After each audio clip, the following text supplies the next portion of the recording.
Hi சுகோஸ், எல்லாரும் எப்படி இருக்கீங்க? கார்த்திகேயன் ப்ரோ ரொம்ப தேங்க்ஸ் ப்ரோ, ஃபஸ்ட்டு கமெண்ட்டாக பண்ணியிருக்கீங்க. 3 சிஸ்டர் டாட் நீங்கள் சிஸ்டரா ப்ரோவா அப்படிங்கிறத ஒழுங்காக சொல்லிடுங்க. Srirajan sister, hi sister. No sister, நீங்கள் பியூர் 2Kவா?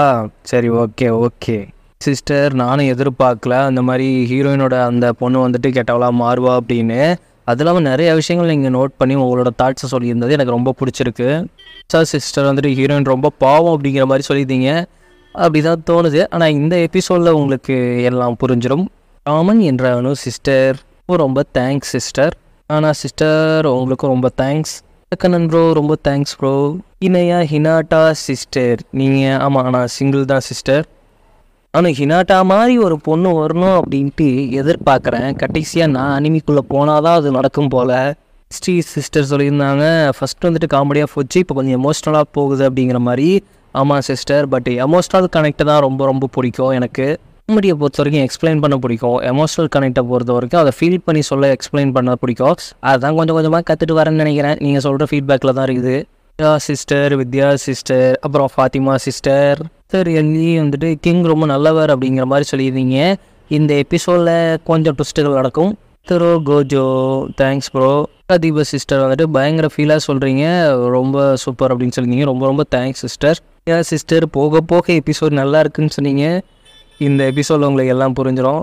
சார் எம்டி வந்துட்டு பேரரசர் வில்லனா மாறக்கூடாது அப்படின்னு சொன்னீங்க. கண்டிப்பாக மாறுவார். என்ன சிஸ்டர் கரெக்டாக சொன்னாங்க. லாஸ்ட் எபிசோடு வரைக்கும் ஹீரோயினுக்கு உண்மை தெரிய போகிறதில்ல அப்படின்ட்டு. உண்மையிலேயே அதான் உண்மை. எம்டி அகைன் கமெண்ட் பண்ணியிருந்தாங்க, நீங்கள் ரொம்ப சிங்கிளாக ஃபீல் பண்ணுறீங்க அப்படின்ட்டு. இல்லை, நம்ம இப்போ கொஞ்சம் இந்த சேஃப் ஜோன்லேயே இருக்கிறோம். கல்யாணம் கமிட் பண்ணலாம், இன்னும் கொஞ்ச நாள் என்ஜாய் பண்ணுவோமே சொல்லி ஆகணும். பானுங்கிற சிஸ்டர் வந்துட்டு புது சப்ஸ்கிரைபர்னு நினைக்கிறேன். அவங்களுக்கு ரொம்ப தேங்க்ஸு. அவங்க எல்லா வீடியோவும் நோட் பண்ணிட்டு அதுக்கான ஃபீட்பேக் நீங்கள் கொடுக்குறது எனக்கு ரொம்ப பிடிச்சிருக்கு பானு சிஸ்டர். முரளிதரன் யூஆர் செம. எண்டிங்கே வரப்போகுது, ஆனால் ஞாபகம் தான் வரமாட்டேங்குது அப்படின்னு ஃபன்னாக முடிச்சிருக்கீங்க. ரொம்ப தேங்க்ஸ் சிஸ்டர். லாஸ்ட் எபிசோட என்ன ஆச்சுன்னா, நம்ம ஹீரோயினுக்கு எப்படியும் தெரிஞ்சிடணும், ஹீரோவை பற்றி தெரியணும் அப்படிங்கிறதுக்காக நம்ம தளபதியோட பொண்ணும் தளபதியும் சேர்ந்து அவங்க விஷயங்கள் எல்லாத்தையுமே பேசிகிட்டு இருந்தாங்க.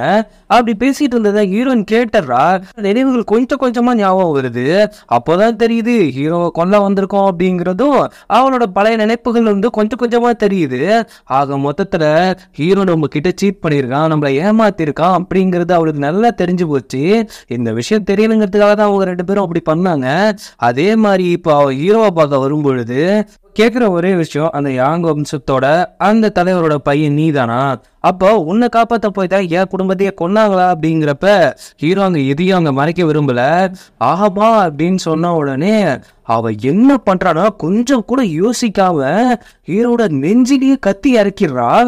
இந்த கத்தி இருக்கிறத அவன் எதிர்பார்க்கவே இல்லை. அப்படியே அங்கே அவன் மயங்கி விழுறான். ஹீரோட அஸ்டண்ட் அங்கேருந்து ஓடி வந்து ஹீரோயினை அடிச்சு ஹீரோயினை மயக்கம் போட வச்சுட்டு இப்போ 2 பேருமே ஹீரோவுக்கு கத்தி குத்தி இவரை மயக்கம் போட வச்சுட்டாங்க. ஆக மொத்தத்தில் இந்த அளவுக்கு ஹீரோயின் பண்ணுவான் அப்படின்னு நீங்கள் எதிர்பார்க்கல தானே? நானும் எதிர்பார்க்கல.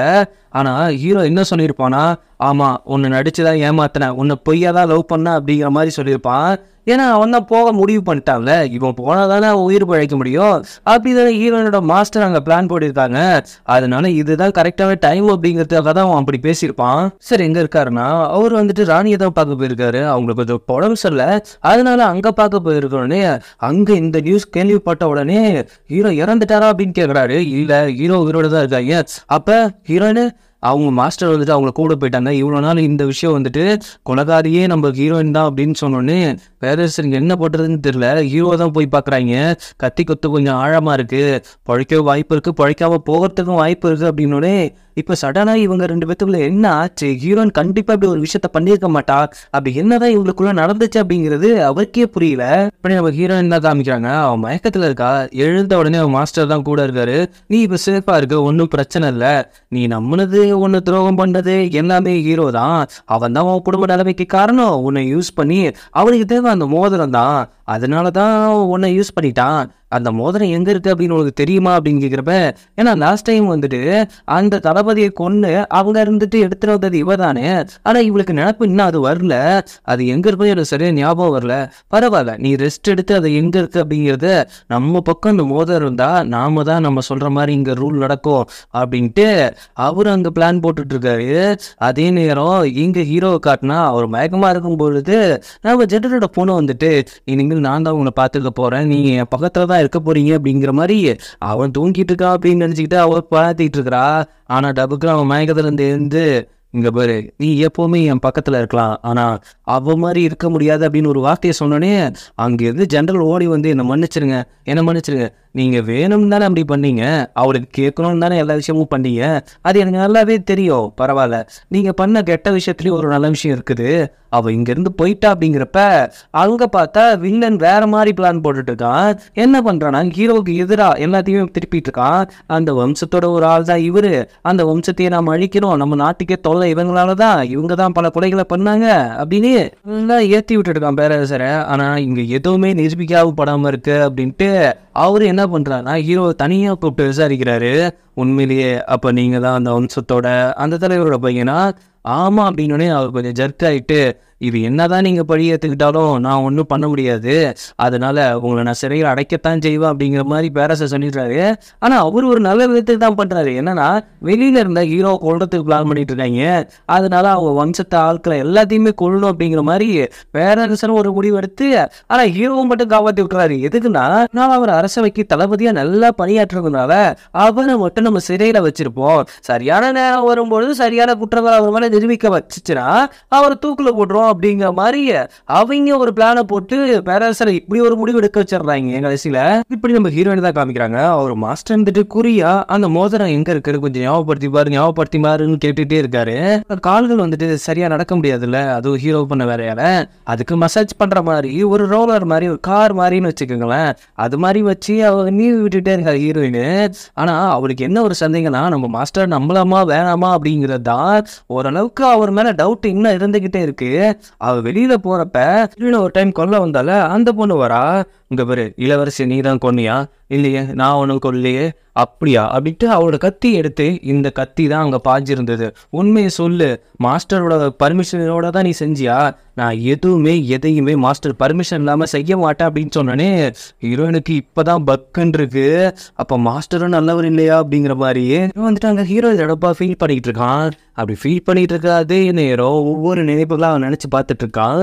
அங்கே பார்த்தா நம்ம ஹீரோயின் மறுபடியும் தான் மாஸ்டருக்கு மெசேஜ் பண்ணிட்டு இருக்க நேரம் அந்த பொம்மை வந்துட்டு, அதாவது கார் மாதிரி இருக்குன்னு சொன்னோம்ல, அந்த பொம்மை கீழே விழுது. அப்படி விழும்போது தான் தெரியுது அதில் தான் அந்த மோதிரத்தை ஒளிச்சு வச்சிருக்கா அப்படின்ட்டு.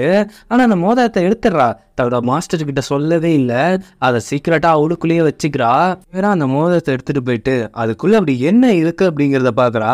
ஹீரோவோட குடும்பம் எந்த ஒரு தப்பு செய்யல, தப்பு செஞ்சது எல்லாமே இவரோட மாஸ்டர், அதுக்கப்புறம் வில்லன், அதுக்கப்புறம் ஃபர்ஸ்ட் இவ கொன்னால அவங்க 3 பேரும் சேர்ந்து தான் அந்த பிரச்சனையை பண்ணது. அவங்க இனத்துலையும் சரி அவங்க குடும்பத்திலையும் சரி யாரும் தப்பு செய்யல அப்படிங்கிறதுக்கான ஒரு எவிடன்ஸ் அதில் இருக்கு. அதை பார்த்துட்டு அதை எடுத்துக்கிட்டு நேராக அவள் கிளம்பிடுறா. அதே நேரம் அந்த ரோலரை வச்சு ஹீரோயினோட ஜூனியர் ஒரு பையன் வந்துட்டு மாஸ்டருக்கு மெசேஜ் பண்ணும்பொழுது அதையும் அவங்க கண்டுபிடிச்சிடறாங்க, இதுல இருந்து ஏதோ ஒன்று எடுத்துட்டு போயிருக்கா அப்படின்ட்டு. நேராக குதிரை எடுத்துட்டு ஹீரோவை காப்பாற்றலாம் அப்படிங்கிற மாதிரி தான் போறா. ஆனா எதுக்கு அப்புறம் ஒரு படையே வந்து நிக்குது, ஒரு மாஸ்க் போட்ட படை. அந்த மாஸ்கை பார்த்தோன்னே அவள் ஷாக் ஆயிட்டு, இதே மாஸ்க் தான் என் ஃபேமிலியில் இருக்கிற எத்தனை பேர்த்த கொண்டுச்சு, இதே மாஸ்க் தான் உன்னை நான் சும்மா விட மாட்டேன் அப்படின்னு வச்சு அங்கே இருக்கிற எல்லாத்தையுமே சரௌண்டிங்கில் இருக்கிற எல்லாத்தையுமே மாசா இப்போதான் ஃபர்ஸ்ட் எபிசோடுக்கு அப்புறம் இந்த எபிசோட தான் ஹீரோயினை மாசா காட்டுறாங்க. வர ஒவ்வொருத்தையும் மொத்த படையும் வெட்டி சாய்ப்பா பாருங்க, ஒவ்வொருத்தனையும் வெட்டி சாய்க்க அந்த முகமுடிக்கு பின்னால இருக்கிறவனுக்கே பயம் வந்துடுது. அந்த அளவுக்கு பயம். குதிரையை எடுத்து தப்பிச்சு போகலாம் அப்படின்னு நினைக்கிறப்ப அந்த குதிரையே எடுத்து பரட்டி போட்டு அவன் வெட்ட போறப்ப கரெக்டாக இன்னொரு பொண்ணு வந்து தடுக்கிறா. அந்த பொண்ணு கூட கொஞ்சம் டஃப் கொடுத்து சைட்ல போட்டுட்டு இருக்கும்போது அவன் முகமுடிய கலட்டினதுக்கு அப்புறம் தான் தெரியுது அது வில்லனோட அசிஸ்டன்ட்டு. கரெக்டாக இப்போ ஹீரோயின் கண்டுபிடிச்சிட்டா அது வில்லனோட அசிஸ்டன்ட் தான். அப்போ அந்த முகமுடிக்கு பின்னாடி இருக்கிறது வில்லன் தான் அப்படின்னு உன்னை கொல்லாமல் விட மாட்டேன்டா அப்படின்ட்டு அவன் வெறியில் போயிட்டு இருக்கா. அதே நேரம் கரெக்டாக ஹீரோனோட மாஸ்டர் வந்துடுறாரு. என்கிட்ட அதை கொடு அப்படின்ட்டு, எனக்கு எதிராக நீ மாறவே கூடாது அப்படின்னு. ஆக மொத்தத்தில் இங்கே பெரிய பஞ்சாயத்தாக போகுது. இப்படி பஞ்சாயத்து போயிட்டு இருக்கு. அதே நேரம் ஹீரோட குரூப்பை, அதாவது ஜென்ரல் இருக்காரு, அவரு ஒரு படையை கூப்பிட்டு வந்துட்டு ஹீரோயினுக்கு ஹெல்ப் பண்ண வராரு.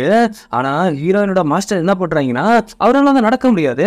அவர் சின்ன சின்ன பால்ஸ் மாதிரி விட்டு அங்கே இருக்கிறவங்களாம் கொண்டுட்டு இருக்கும்போது தெரியத்தனமா ஹீரோயின் மேலேயும் பட போகுது. லீ இருந்துக்கிட்டு அவர் குறுக்க போயிட்டு தன்னை சாக்ரிஃபைஸ் பண்ணி ஹீரோயினை காப்பாத்துறாரு. அப்படி ஹீரோயினை காப்பாத்தினதுக்கு அப்புறம் அங்க இருக்கிறவங்க எல்லாத்தையும் அடிச்சு விரட்டிட்டு அப்படியே அவரை ஒரு பக்கமா கூப்பிட்டு வந்துடுறாங்க. நான் பண்ண தப்புக்கு இது எனக்கு பெரிய தண்டனை தான். ஆனால் ஹீரோ மேலே எந்த ஒரு தப்புமே கிடையாது. அன்னைக்கு நானும் என் மகளும் தெரியணும், உனக்கு தெரியணும் அப்படிங்கிறதுக்காக தான் நாங்கள் அப்படி பண்ணோம். இன்னொரு விஷயம் என்னன்னா, அவள் சபதம் எடுத்து இவ்வளோ பண்ணுறது உங்கள் அப்பா அம்மாவுக்காக மட்டும்தான், வேற யாருக்காகவும் கிடையாது. அவங்க அப்பா அம்மாவை கூட அவன் சபதம் எடுக்கல அப்படிங்கிற மாதிரி ஹீரோவை பற்றி உண்மையான விஷயத்த இப்போ சொல்லிக்கிட்டு அவன் நீ போகணும் அப்படிங்கிறதுக்காக தான் அவனோட மாஸ்டர் ஒரு கண்டிஷன் போட்டார். நீ அவளை விட்டு பிரிஞ்சாதான் அவளுக்கான மாற்று மருந்தை கொடுப்பேன் அப்படின்ட்டு. அதே மாதிரி தான் உன் மாஸ்டர் பிளான் படி தான் அவன் பிரிஞ்சான். அவன் வேணும்னா பிரிஞ்சான் அப்படிங்கிற மாதிரி ஒரு விஷயத்த சொல்லிட்டு அவர் அங்கே இறந்து போகிறாரு. நேராக பேரரசரை போய் பார்க்க போகிறா. பார்க்க போனோன்னே அவருக்கு ஷாக்கு. இவன் மறுபடியும் வரமாட்டான்னு நினச்சா எப்படி வந்தா அப்படின்னு. அதுக்கப்புறம் தான் ஹீரோவை பற்றின உண்மையான விவரத்தையும், அதுக்கப்புறம் அந்த மோதிரத்தில் இருக்கிற உண்மையான விஷயத்தையும் சொல்கிறா. அந்த மோதிரத்தை போட்டு உடைச்சோடனே அதுலேருந்து ஒரு பேப்பர் வருது. அந்த பேப்பரை பார்த்ததுக்கு அப்புறம் தான் தெரியுது வில்லன் தான் இவ்வளோ வேலையை பண்ணியிருக்கான் அப்படின்னு. அவனை எங்கே பார்த்தாலும் அவனை துரோகின்னு சொல்லி கைது பண்ணுங்க, அப்புறம் ஹீரோவை ரிலீஸ் பண்ணுறதுக்கான வேலையை பாருங்க அப்படின்னு சொல்லிட்டு இருக்கும்போதே நம்ம பேரரசோட பாட்டி வந்துட்டு, அந்த இனத்தை சேர்ந்தவங்க யாருமே ரிலீஸ் ஆகவும் கூடாது, அவங்க அப்படியே தான் இருக்கணும், முழு விசாரணை இன்னும் நடந்து முடியல, அதுக்கு முன்னாடி நீ அவனை ரிலீஸே பண்ணக்கூடாது அப்படிங்கிற மாதிரி அவங்க வந்து அங்கே ரூல் போட்டோன்னே அங்கே ஹீரோனுக்கு ஒன்றுமே புரியல. அவர் இருந்துக்கிட்டு கொஞ்ச நேரம் பொறுமையாக இரு, என் பாட்டியை நான் சமாளிக்கிறேன், இப்போதைக்கு ஹீரோக்கு எந்த ஒரு பிரச்சனையுமே இல்லை அப்படிங்கிற மாதிரி தான் சார் அங்கே சமாளிச்சிட்டு இருக்காரு. ஏன்னா ஒட்டு மொத்தத்தையும் இந்த கேள்வி கெடுத்துருமோ அப்படிங்கிற கடுப்புல தான் இருக்காரு. ஏன்னா பேரரசரை போயிட்டு ஹீரோ தான் மீட் பண்ண போறாரு. நீங்கள் எதுக்கு இங்கே பார்க்க வந்தீங்க? என்னோட நண்பனை பார்க்க வரதா இல்லை என்னோட பிரதரை பார்க்க வரதா? இல்லை, எந்த ஒரு குத்தமுமே பண்ணாமல் இவ்வளோ நாள் தன்னோட இனத்தை காப்பாற்றணும் போராடின ஒரு போராளியை பார்க்க வரதா அப்படின்னு ஒரு கன்ஃபியூஷனில் இருந்தப்பா. அதான் இவ்வளோ டைம் ஆகி போச்சு. நீங்கள் என்ன சொல்ல வரீங்க? இது மாதிரி அவள் வந்தாளா? ஆமாம், அவள் அங்கே வந்து தன்னோட உயிரை பற்றியும் கவலைப்படாமல் அவள் ஒரு குற்றவாளிங்கிறதையும் மறந்து கரெக்டாக அரசவைக்குள்ளேயே வந்து உன்னை காப்பாற்ற தன்னோட உயிரை பணைய வச்சு இங்கே வந்திருக்கா.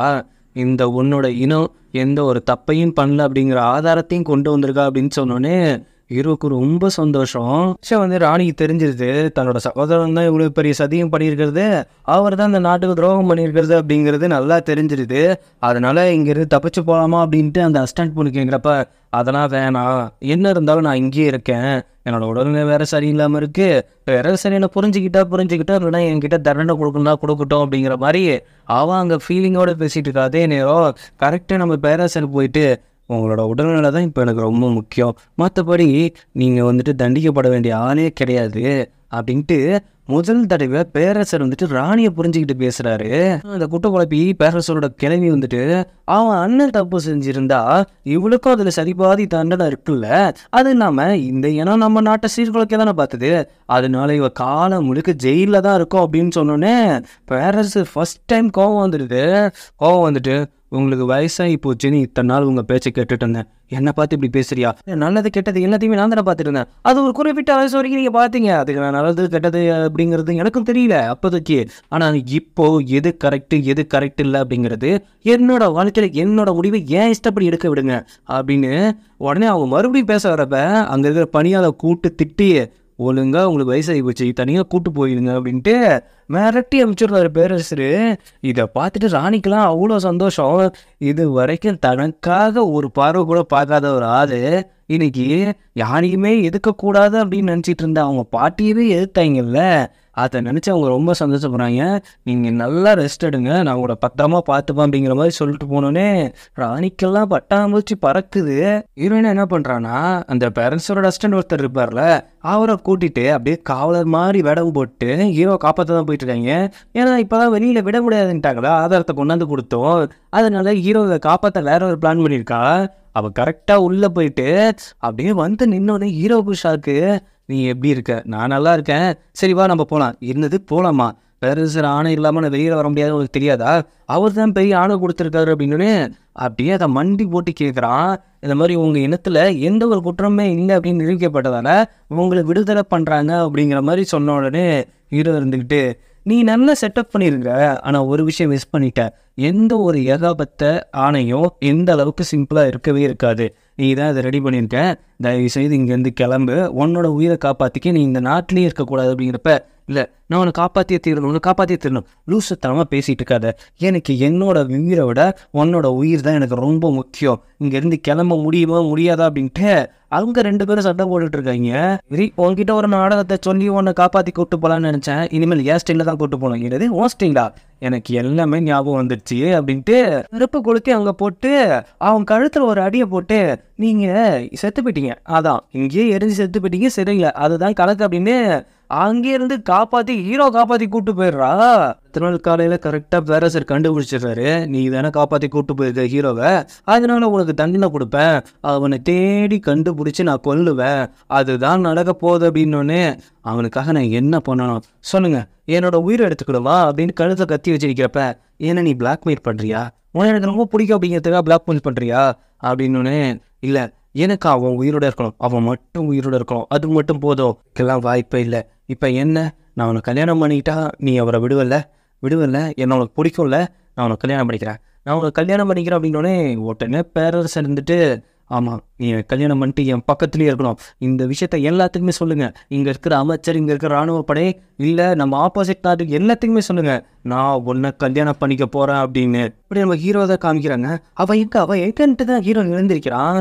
இல்லை அவள் வந்துட்டு போயிட்டா, எங்கே போயிட்டா, அங்கேயே இருக்கா, எங்கே இருக்கா, அரண்மனையிலே இருக்கா, அவளையே நம்ம கூட கூப்பிட்டு வரல, அவள் வரலை, ஏன் நான் திருப்பி அவளை போய் காப்பாற்றணும், இல்லை வரமாட்டா, என்ன ஏதோ ஒரு விஷயத்தை என்கிட்ட மறைக்கிற. ஆமாம் அவர் உங்களை காப்பாற்றுறதுக்காக பேரரசரை கல்யாணம் பண்ணிக்க போகிறா அப்படின்னோடனே ஹீரோவுக்கு ஷாக் ஆகிடுது. என்ன சொல்லுங்க? ஆமாம் உங்களுக்காக ஒரு கிஃப்ட்டு கொடுத்து அனுப்பிச்சிருக்கா, அது மட்டும் இல்லாமல் ஒரு லெட்டரும் கொடுத்து அனுப்பிச்சிருக்கா, இந்த வாழ்க்கையை நீங்கள் வாழணும் அப்படின்ட்டு உங்களுக்கு ஒரு புது அடையாளத்தை கொடுத்துருக்கா அப்படின்னோடனே அவனால் எதுவுமே சொல்ல முடியல அங்கே. அதே நேரம் அவளும் பேரரசரை கல்யாணம் பண்ணிக்கிறேங்கிற முடிவு எடுத்துட்டா. ஹீரோ கூட இருந்த நினைவுகள்லாம் நினச்சிக்கிட்டு அவள் அப்படியே தனியாக அந்த தெருக்கில் போகும்போது அவன் கூட இருந்த ஒவ்வொரு நினைப்பும் அவன் மனசுக்குள்ளே வந்து போகுது. கட் பண்ணி வில்லனை காட்டினா அங்கேருந்து தப்பிச்சு போனவன் தனியாக வேற ஒரு பிளானை போட்டுட்ருக்கிறான். இந்த மாதிரி தளபதி யான் செத்துட்டாரா அப்படின்னோடனே, இல்லை ஒரு தீயில தான் சாப்பிட்ற ஆள் கிடையவே கிடையாது, அது மட்டும் இல்லாமல் ஹீரோயின் வந்துட்டு பேரரசர் கல்யாணம் பண்ணிக்க போகிறாங்களா அப்படின்னோடனே, அப்போ வாய்ப்பு இருக்குது, அப்போ அவன் இறந்துட்டான், இனிமேல் அந்த பாதுகாக்க யாருமே கிடையாது அப்படின்ட்டு நேராக போய் ஹீரோயினோட மாஸ்டர் தான் போய் பார்க்க போகிறாங்க. நான் ஒரு விஷயத்த சொல்ல மறந்துட்டேன், அது என்னன்னா ஹீரோயினோட மாஸ்டர்கிட்ட ஒரு அசிஸ்டன்ட் இருந்திருப்பால, ஒரு பொண்ணு இளவரசியை கூட குத்தி கொன்னாலே, அவள் வந்துட்டு லாஸ்ட் டைம் நடந்த சண்டையில் ஜெனரல் நீக்கையால் அந்த பொண்ணு இறந்துருக்கும். அதனால அவர் கொஞ்சம் மனசு உடஞ்ச மாதிரி இருந்துக்கிட்டு, நான் இனிமேல் எந்த ஒரு பிரச்சனையும் தலையிட மாட்டேன் அப்படிங்கிற மாதிரி அவர் வந்துட்டு இவர் கூட சேரல அப்படின்னு சொன்னோடனே வில்லனுக்கு செம்ம கடுப்பாயிடுது. நானே போயிட்டு அங்கே இருக்கிறவங்களை நான் ஆக்கிரமிச்சுட்டு வரேன் அப்படின்ட்டு ஒரு தனி பிளானை போடுறான். அதுக்கப்புறம் நம்ம ஹீரோயினுக்கும் பேரரசருக்கும் கல்யாணம் ரெடி ஆகுது. அப்படியே மணமகள் கெட்டப்பில் ஹீரோயின் அப்படியே உள்ளே வரும் பொழுது அப்படியே ஒவ்வொன்றும் நினச்சி பார்த்துக்கிட்டே வரா. அங்கே வந்த உடனே இதை நம்ம ஹீரோயின் ஒரு மாதிரி பார்க்குறாங்க. ஏன்னா அதுக்கு முன்னாடியே அங்கே வந்து பேசியிருப்பாங்க, இந்த மாதிரி நான் மறுபடியும் பேரரசரை கல்யாணம் பண்ணிக்க போகிறேன் அப்படின்னு. அவங்களுக்கு எந்த ஒரு கஷ்டமுமே அதில் கிடையாது. ஏன்னா அவங்கள பொறுத்த வரைக்கும் இவ யாரை காதலிச்சா அப்படிங்கிறது அவங்களுக்கு நல்லாவே தெரியும். அப்படி இருந்து இப்படி ஒரு முடிவு எடுத்திருக்கான்னா அதில் ஏதோ ஒரு விஷயம் இருக்கணும் அப்படிங்கிறதுக்காக தான் அவங்களும் எதுவும் சொல்ல. இவங்க 2 பேர் கல்யாணமும் அப்படியே வாசிச்சுட்டு இருக்கும் பொழுது வில்லன் அவன் பிளான் பண்ண மாதிரியே தன்னோட படைகளோடு உள்ளே வந்துடுறான். உள்ளே வந்துட்டு எல்லாத்தையும் அட்டாக் பண்ணிட்டு போய்க்கிறப்ப ஹீரோயின் காலு கீழே ஒரு கத்தி வந்து விழுது. இப்போ கல்யாணம் பண்ணிக்கிறதா இல்லை சண்டை போடுறதா அப்படின்னு நினச்சிக்கிட்டு கத்தி எடுத்துட்டு அங்கே வந்த படைகள்லாம் வெட்டி வீசுவா பாருங்க. கரெக்டாக வில்லன் வந்துட்டு முகமுடி இல்லாமல் வந்து நிற்கிறான். இவ்வளோ நாள் என் கூட இருந்துட்டு துரோகம் பண்ணியிருக்கே அப்படிங்கிறப்ப ஆமாம், நீங்கள் மட்டும் என்ன நியாயமாக பண்ணிருக்கீங்க, ஹீரோவோட வம்சத்தையே அழிச்சிருக்கீங்க. ஒரு முட்டாள் ராஜா நீங்கள். அந்த தலைமைக்கே உன்னால் அசிங்க தெரியுமா? நீ இதெல்லாம் இருக்கவே கூடாது அப்படின்ட்டு அவன் அட்டாக் பண்ண போகையில் நம்ம ஹீரோயின் தான் தடுத்து நின்று அங்கே எல்லாத்தையுமே வேட்டையாடிட்டு இருக்கா. அப்படி வேட்டையாடிட்டு இருக்க நேரம் இன்னொரு படம் பின்னாடி வந்து அந்த படையை தாக்குது. அது வேற யாருமே கிடையாது, நம்ம ஹீரோ தான் பின்னாடி வந்து தாக்கிட்டு இருக்கிறான். இல்லைன்னு வந்துட்டு உன்னை கொன்னா எல்லாம் சரியாயிடும் அப்படின்ட்டு பேராசரை குத்தி கொல்ல வரும்போது அவர் தங்கச்சி குறுக்க வந்து நிற்கிறா. தயவு செய்து இப்படி பண்ணாத அப்படிங்கிறப்ப நீ விலகி போயிடு அப்படின்ட்டு பேராசரை குத்த வரும்போது கரெக்டாக இன்னொரு கத்தி வந்து தடுக்குது. அது யாருன்னு பார்த்தா நம்ம ஹீரோ செத்துட்டான்னு நினச்சிதான் இவ்வளோ தைரியத்தில் இவ்வளோ ஒரு படையை கூப்பிட்டு வந்திருப்பான். ஆனால் ஹீரோ உயிரோட இருக்கிறத பார்த்தோன்னே அவனுக்கு சுத்தமாக அல்ல, இந்த நாட்டையே நான் மொத்தமாக அழிக்கிறேன் அப்படின்ட்டு அவன் இன்னும் படையில் அனுப்புகிறான். அதை 2 பேருமே சேர்ந்து வெட்டி கொள்கிறாங்க. அப்போ பேரரசர் ஒரு ட்விஸ்ட் வைக்கிறாங்க பாருங்க, நாம் சேர்ந்து இந்த சதிகாரனை கொல்லுவோமா ப்ரோ அப்படின்ட்டு சீக்கிரம் வாங்க அப்படின்ட்டு அவங்களோட படையை கூப்பிட்றாங்க. உள்ளிருந்து நிறைய பேர் வராங்க. ஆக மொத்தத்தில் இந்த பிளான் எல்லாமே நம்ம பேரரசர் ஹீரோடது தான். லாஸ்ட் டைம் வந்து ஜெயிலில் போய் மீட் பண்ண போயிருப்பாங்கல்ல, அப்போவே இந்த பிளானை போட்டிருப்பாங்க. எல்லாமே பிளான் பண்ணி எனக்கு கவுத்துட்டிங்களா? ஆமாம், நான் தோற்று போயிட்டேன். என்ன பண்ணுறது அப்படின்ட்டு. ஆனால் நான் தோக்க மாட்டேன் அப்படின்ட்டு வில்லன் என்ன பண்ணுறான்னா கத்தி எடுத்து பேரரசரை குத்த போகிறான். ஆனால் குறுக்க வந்து ராணி அந்த குத்தை வாங்கிக்கிறாங்க. அவன் யாரை ரொம்ப ரொம்ப நேசிச்சானோ அவங்களையே இவனோட கையால் குத்துனதுக்கு அப்புறம் அவன் நார்மலாக இருப்பான்னு நினைக்கிறீங்க, அப்படியே அங்கேயே அவன் உடஞ்சி விழுறான். அதே மாதிரி பேரரசரும் அங்கே உடஞ்சி விழுறாங்க. ஹீரோயினுக்கும் என்ன பண்ணுறதுன்னு புரியல, இவங்க ஏன் குறுக்க புகுந்தாங்க அப்படின்னு தெரியல. ஆனால் இந்த இடத்துல எனக்கு பேரரசி மேலே மிகப்பெரிய மரியாதையாக வந்துச்சு. அவங்கள பொறுத்த வரைக்கும் அது ஒன் சைட் காதல் தான். ஆனால் எந்த அளவுக்கு தன்னோட லவ்வை ப்ரூவ் பண்ண முடியுமோ அந்த அளவுக்கு அங்கே ப்ரூவ் பண்ணிட்டு போயிட்டாங்க. அப்படியே அவங்க இப்போவாது உங்களுக்கு என்னை பிடிக்குமா, உங்களுக்காக நான் எதுவும் பண்ணல அப்படின்னு தான் நீங்கள் நினச்சிட்ருக்கீங்க, இந்த அளவுக்கு உங்களுக்கு பண்ண போதுமா அப்படின்ட்டு அப்படியே பேரரசர் மடியிலேயே அவங்க இறந்து போகிறாங்க. என் கவிதையை மிஸ் பண்ணதா சொன்னீங்க.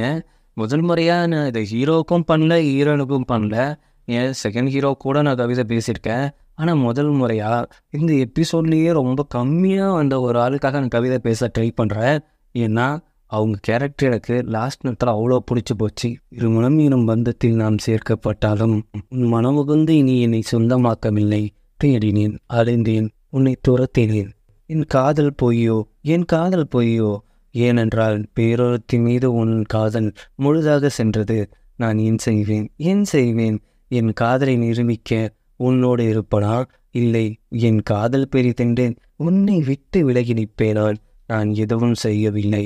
உன் மடியில் நான் சாய்ந்தபோது உனக்கு சொந்தமானேன், உன் திருமணத்தால் அல்ல, என் காதலா. கொஞ்ச நாட்கள் கடந்து வருது. நம்ம ராணியோட நினைப்பா நம்ம பேரரசர் இருக்காரு. அந்த ராணி தனக்காக என்னென்ன பண்ணா அப்படிங்கிறத ஹீரோகிட்ட சொல்லிட்டு போயிருப்பாங்க. அதை எல்லாத்தையுமே கொண்டு போய் காட்டும் பொழுது தினமும் குடிக்கிற காஃபி பவுடர்லேருந்து அவர் டெய்லி யூஸ் பண்ணுற வாசனை பொருள் வரைக்கும் எல்லாமே இவங்க கைப்பட தான் ரெடி பண்ணி கொடுத்துருப்பாங்க ராணி. அதை இப்போ பார்க்கும்பொழுது ஒரு மிஸ் பண்ணிட்டாரோ அப்படிங்கிற மாதிரி வருத்தப்படுறாங்க. என்னோட மாஸ்டரை காட்டினா இனிமேல் நாம் இங்கே இருக்கக்கூடாது, நாம் வேற ஒரு நாட்டை நோக்கி போகலாம் அப்படின்ட்டு அவங்க கூட இருக்கவங்கள கூப்பிட்டு அவர் வேற ஒரு இடத்துக்கே போக ட்ரை பண்ணுறாரு. அதே நேரம் இங்கே ஹீரோயின் என்ன பண்ணுறாங்க அப்படின்னா தன்னோட அப்பா மேலே இருந்த பழியும் போயிடுச்சு, தன்னோட இனத்து மேலே இருந்த பழியும் போயிடுச்சு அப்படிங்கிறதால அவங்க அப்பாவுக்கும் அவங்க அம்மாவுக்கும் மரியாதை செலுத்திட்டு இருக்காங்க. இப்போ 2 பேருமே பேரரசர் தான் அப்புறம் பார்க்க போகிறாங்க. 2 பேருமே ஜோடியா. என்னோட நாட்டுக்கு நீ ரொம்ப நல்லது பண்ணியிருக்கதால உனக்கு ஏதாவது பரிசு தரலான்னு நினைக்கிறேன் அப்படின்ட்டு ஹீரோயிட்ட சொல்லும்போது ஹீரோயின் குடுகுடுன்னு ஓடி போயிட்டு எனக்கு நிறைய பணம் வேணும், நிறைய சாப்பிட வேணும், நிறைய தங்க வேணும் அப்படின்ட்டு வழக்கம் போல் ஃப்ரெண்டு மாதிரியே பேசிகிட்டு இருக்கிறா. ஹீரோ அங்கேருந்து அப்படின்னோடனே எனக்கு எதுவும் வேணாம், எனக்கு அவரை மட்டும் கொடுத்தா போதும். அது இல்லாமல் நீங்கள் 2 பேரும் பிளான் பண்ணி தானே என்ன ஜெயிலுக்கு அனுப்புறீங்க, அங்கேருந்து ஹீரோவை காப்பாற்ற வச்சிங்க, அதுக்கப்புறம் உங்கள் பிளான் தானே ஒர்க் அவுட் ஆச்சு அப்படிங்கிறப்ப கரெக்டாக கண்டுபிடிச்சிட்டாலே அப்படின்ட்டு இவங்க 2 பேர்த்தையும் சந்தோஷமாக இருக்க வைக்க பேரரசர் அனுப்பிச்சு வைக்கிறாரு. ஆனால் இப்போது நான் பேரரசர்கிட்ட பேசிட்டு வரணும் அப்படின்ட்டு என்னப்பா நண்பா சந்தோஷமாக இருக்கியா, நாட்டை பத்திரமா பார்த்துப்பியா? நாட்டை பத்திரமா பார்த்துக்கிறத விட்டோம், மறுபடியும் மனசு மாதிரி இலசு மாதிரி அவரை விட்டு வந்துட போகிறேன், நான் அதுக்கப்புறம் அவளுக்கு வாழ்க்கை கொடுக்க வேண்டியதாக இருக்கும். அதனால் அவ்வளோ சீக்கிரம்லாம் நான் அவளை விட்டு போக மாட்டேன், என் உயிர் போனாலும் நீ கவலைப்படாத. என்ன பண்ணுறது, உனக்கு தான் அவனு எழுதி வச்சிருக்குது, அதனால நீ தப்பிச்சிட்ட.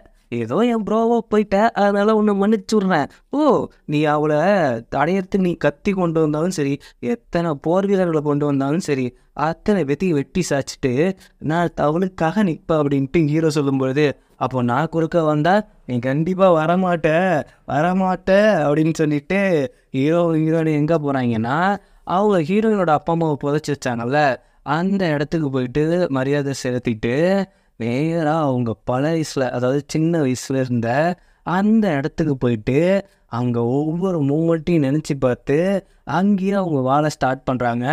இப்படி ஒரு ஹாப்பி எண்டிங்கோட இந்த ட்ராமா முடியுது. அடுத்தது ரிவெஞ்ச் ட்ராமா தான் கண்டிப்பாக நாங்கள் போட போகிறோம். அது மட்டும் இல்லாமல் இந்த ட்ராமாவை நாங்கள் ஸ்லோவாக ஃபினிஷ் பண்ணியிருக்கோம். அதுக்காக நான் உங்ககிட்ட ரொம்ப சாரி கேட்டுக்கிறேன். ஏன்னா கொஞ்சம் இங்கே இருக்கிற ஃபேமிலி சுச்சுவேஷன், அப்புறம் நம்ம எடிட்டருக்கு நிறைய வேலையாகி போச்சு. அதனால தான் 2 நாளைக்கு ஒரு எபிசோட் போட்டோம். அதுக்காக கொஞ்சம் மன்னிச்சுக்கோங்க. அந்த நேரத்தில் எனக்காக சப்போர்ட் பண்ண என்னோட சப்ஸ்கிரைபருக்கும், என்னதான் நீ லேட்டாக போட்டாலும் குத்தம் தான் சொல்கிற அந்த மாதிரி ஜெனியூனான சப்ஸ்கிரைபருக்கும் சொல்கிற ஒரு விஷயம் என்னென்னா, அடுத்த ட்ராமா டக்குன்னு உங்களுக்கு வந்துடும். இந்த ஒரு டைம் மட்டும் எங்களை மன்னிச்சுக்கோங்க. இதே மாதிரி சப்போர்ட்டை நீங்கள் எங்களுக்கு கொடுக்கணும். அதுக்கப்புறம் லென்த் ட்ராமா நம்ம இனிமேல் எடுக்கிறது கொஞ்சம் கஷ்டம். ஏன்னா ஸ்டோரி நல்லா இருந்தால் லென்த் ட்ராமா எடுக்கலாம். லென்த் ட்ராமா எடுக்கும் பொழுது நமக்கே ஒரு கட்டத்துக்கு மேலே இது எப்படா முடியும் அப்படிங்கிற ஃபீலை கொடுத்துருது. அதனால முடிஞ்ச அளவுக்கு ஷார்ட் ட்ராமாவை எடுத்து நம்ம க்யூட்டாக பார்த்துட்டு போகலாம். என்னோடய வீடியோ உங்களுக்கு பிடிச்சிருந்தா லைக் பண்ணுங்கள், ஷேர் பண்ணுங்கள், சப்ஸ்கிரைப் பண்ணுங்கள், நோட்டிஃபிகேஷன் பெல் பட்டனை மறக்காமல் கிளிக் பண்ணுங்கள். சப்போஸ்